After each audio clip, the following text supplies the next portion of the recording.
আসসালামু আলাইকুম। ভারতীয় মুসলিম ভাইয়েরা যেভাবে ডান্ডিয়া বাহিনীকে শায়েস্তা করলো, পশ্চিমবঙ্গে কুরবানির আগে গরুর হাট খালি, হিন্দু খামারিরা বিপদে, মুসলিম ক্রেতারা আইনের ভয়ে গরু কিনছে না।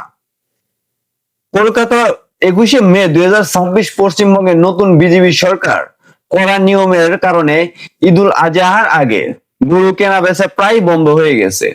ফলে হাজার হাজার হিন্দু খামারি ও ব্যবসায়ী, বিশেষ করে ঘোষ সম্প্রদায় আর্থিক সংকটের ভিতরে পড়েছে।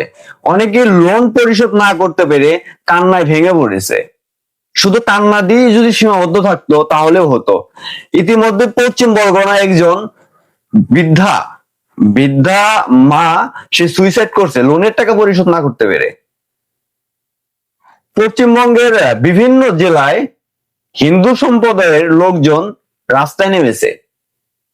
এমনকি গরুর হাটে মুসলিমরা গরু না কেনায় তাদের নিজেদের গরু তারা নিজেরাই কুরবানি করছে। মোদিজি এবার ঠেলা সামলাও, মুসলিমদের সাথে লাগতেছিল, তাই না? এবার বুঝা যায়বা। গরু এক বছর কুরবানি আমরা দিলাম না, সমস্যা কি? গরু এক বছর আমরা কুরবানি দিলাম না, বকরি কুরবানি দেবো, খাসি কুরবানি দেবো। তোমাদের যে মাতা, গো মাতা আছে না, তোমরা গো মাতা কি করো সেটাই আমরা দেখবো।